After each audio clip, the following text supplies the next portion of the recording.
Hey student, watch this video and learn 3 phrasal verbs with catch.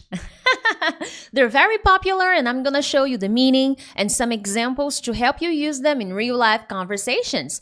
If you don't know me very well, hello, I am teacher Prix and I'm going to help you talk to anyone, anywhere, anytime in English. Make sure to subscribe to my channel because every week I post different kinds of English lessons to help you become a better and more confident English speaker. So consider subscribing and hitting the like button. That really helps the channel. Yes, and I appreciate it. It gives me the motivation to come back and bring more lessons. Now guys, phrasal verbs. You don't need to hate them. You don't need to be afraid of them. But at this level, at a pre-intermediate and intermediate level, at an advanced level, you will need phrasal verbs, okay? They are part of your journey forever and ever. Yes, they're always going to be there. But it's important to pay attention to comprehension. Not just, oh, I need to know, I need to memorize. Because what happens to the brain? You only memorize what you use.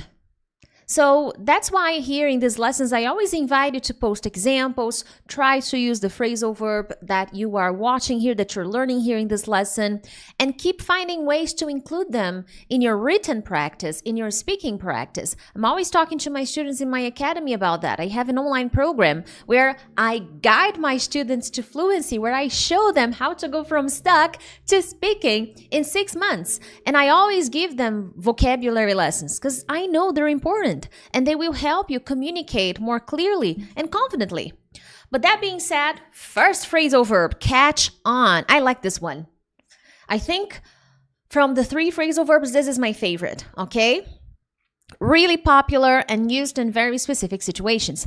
And one disclaimer here, all these phrasal verbs may be used in different situations. They may have different translations. I'm focusing on the ones that are more popular. So anyway, to understand, especially after a long time. So this is one possible interpretation. To catch on means to understand, especially after a long time. Oh, okay, got it. Or to understand or realize. When you realize what's happening, oh, okay, I'm beginning to catch on. Oh, all right. Okay. So I'm beginning to understand. I'm beginning to catch on. Okay? So yeah, okay, I'm catching on now. All right. All right. So these are 2 possible ideas. They're very similar, But one shows that, wow, I was explaining and, I gave a lot of instructions and she was finally able to catch on to my instructions. Depending on how you use this phrasal verb, you're going to need the preposition to. Depends on how you're using, okay? Take a look at the examples. Don't worry about Linda. She will catch on to what we're saying. So here I used to. I have an object here. To what we are saying. To the instructions. To the explanation. To the message. To the new system, okay? She will finally catch on to the way we should use the new system, okay? That's important. So what am I trying to say? Maybe I'm trying really hard to help Linda, and I keep explaining and I keep trying, but nothing works. Then my colleague who knows Linda more, who has worked with Linda for longer, can look at me and say, you know what? Don't worry about Linda. She will catch on. And I could stop at catch on. Well, she will catch on eventually. Don't worry. So she will catch on to what we're saying. Okay? She will catch on to what you're describing. She will catch on to what you're trying to teach her. Okay? So that's a common way to say it. Another one. Wait a second. I'm beginning to catch on. And then I forgot to put the rest of the phrase. So we are not going to include this product on the system. No? Oh, okay, fine. Okay, I got it. I include this one, but not that one. Yes. Oh, okay. You know what? I was confusing the products. But, okay. I'm catching on. So I'm beginning to catch on. This is actually a very common phrase. Oh, okay. I'm beginning to catch on. All right. Okay. Yes. Okay, teacher. I'm beginning to catch on that to learn a lesson, I must use it. All right. You realize, you begin to understand, to comprehend you need to do something, okay?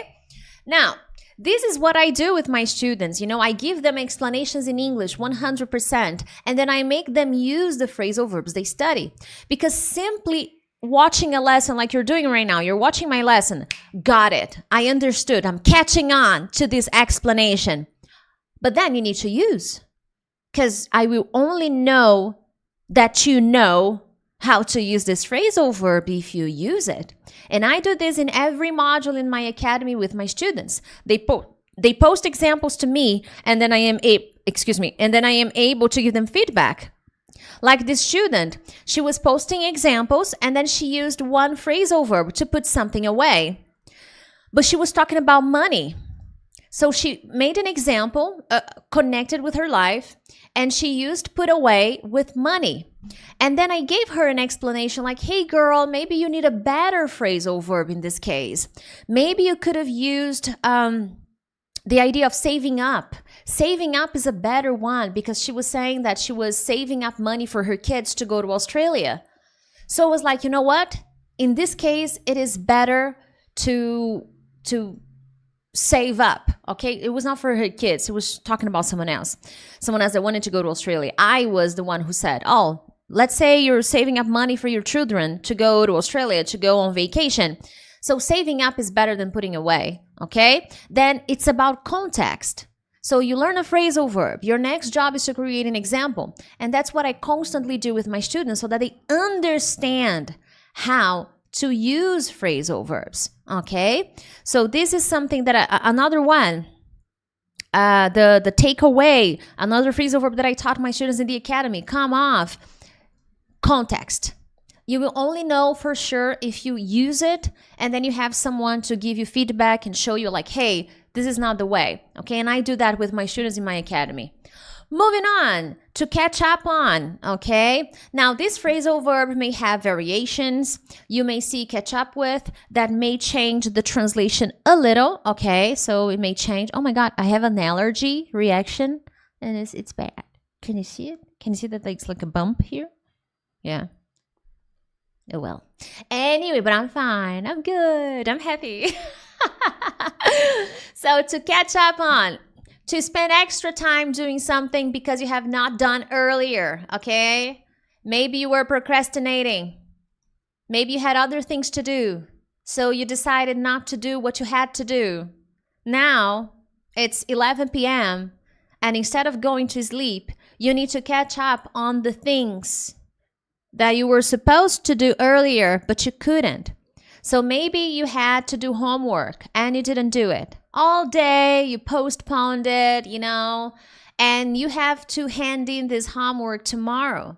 So then it's 11 p.m. and then you're like, oh my God, I have to catch up on homework. I can't believe it.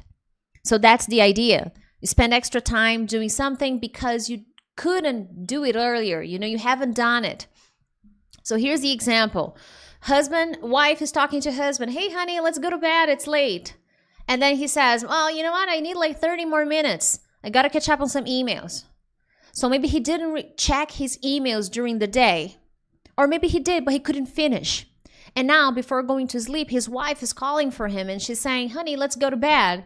And then he tells her, look, 30 more minutes. I gotta catch up on some emails, okay? I gotta spend some extra time doing this, reading these emails, replying, and then I'll go to sleep. So that's the idea of this phrasal verb. Now, guys, if you want to learn more, I have amazing products for you. Right now, my academy is closed for registration, okay? Yes, I open registration a few times a year. So right now, no. But I have a study plan cycle that will help you organize your study routine, that will give you directions to help you better organize yourself. I also have an amazing program that is called 50 Phrasal Verbs for Conversations with video lessons, PDF files, audio files. You have an opportunity to create examples on the platform and get corrections. So I recommend them. Check the link in the descriptions, but let's keep rolling. To catch somebody out. Now, I was reluctant whether I used this phrasal verb or not. I like it. There may be different meanings. It may be popular in some regions and not so popular in others. but it's a good phrasal verb, and I wanted to show two possible uses. There may be more, there may be variations, so always keep that in mind. Phrasal verb is an amazing universe. Don't be afraid of this universe, okay? Don't be afraid of possibilities. You don't need to know all possibilities. You need to know the ones that get your attention, okay? That you're going to use, to put into good use. So to catch somebody out. First meaning, to surprise someone and put them in a difficult position. So maybe you are at work, okay? And guys, this phrasal verb in this case, in this first meaning, it is very common to use this with get. And then the past participle, okay? Get caught out, be caught out, get caught out, and be caught out. These are the most common uses.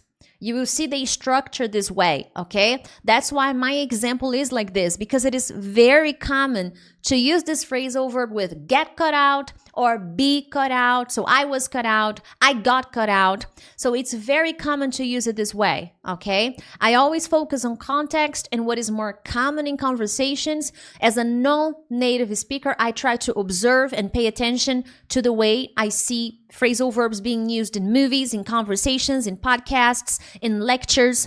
And from what I've noticed, this is very commonly used this way. Get cut out, be cut out. But if you find different contexts, be my guest, okay? So look at the example. We need to prepare ourselves. We cannot get cut out like that in the next round of negotiations. So putting this into a situation, okay? My business partner and I will be participating in a negotiation, maybe to sell something or to close a new deal, maybe to start a new partnership with someone, and we are negotiating. And usually in these negotiations, you have many rounds. You don't talk just once. You talk once, then another time, because there are many things to consider. There are many points to be understood and discussed. That's business, okay? Then at the end of a meeting, the meeting was bad for me and my partner, okay? It was really bad. So my partner looks at me and says, Priscilla, we need to prepare ourselves, okay? We cannot get caught out like that in the next round of negotiations. So we can't be put in that, we can't be surprised like that and be put in a difficult situation. And what is a difficult situation in this context?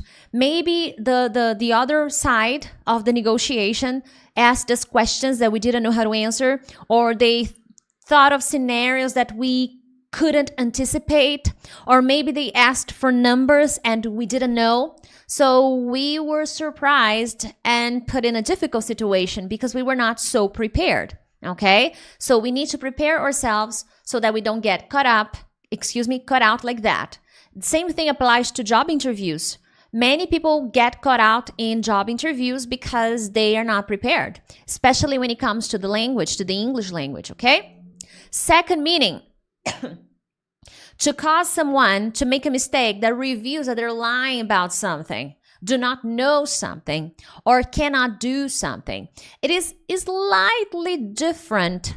It is slightly similar to the first one, but here I am intentionally causing someone to make a mistake that will show that they're lying, or they don't know something, or that they cannot do something. So I have my intentions, okay? So I cause someone, maybe I take an action that causes someone to do something, or maybe by my discovering of the bad action the person took, and it reveals that the person is making a mistake, okay? Or doing something bad, doing something shady, as the example that I put here. This is very common in this kind of example.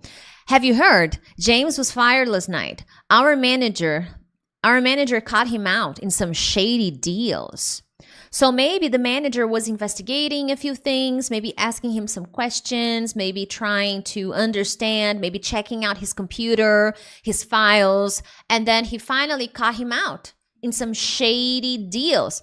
Now, what is a shady deal? It comes from the fact that the idea that something is not so clear, probably because it's breaking some rules. So it's a shady deal. It's a little dangerous because it may be against the law, or maybe a little against the law, or it may be too risky, and it may cause more trouble than the other way around. So that's the idea.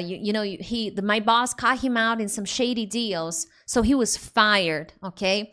And most serious companies, they have zero tolerance for people who take part in shady deals. So respectable companies, they have zero tolerance for employees who take part in shady deals, okay? So from my experience, I worked in two big multinational companies, and they had zero tolerance with those things, okay? Now, guys, I hope you enjoyed this video. Share. When you share, it really helps the channel. And if you want to support me financially, well, these are the products you should get. But other than that, my friend, review, study, and I'll see you next time. Bye-bye.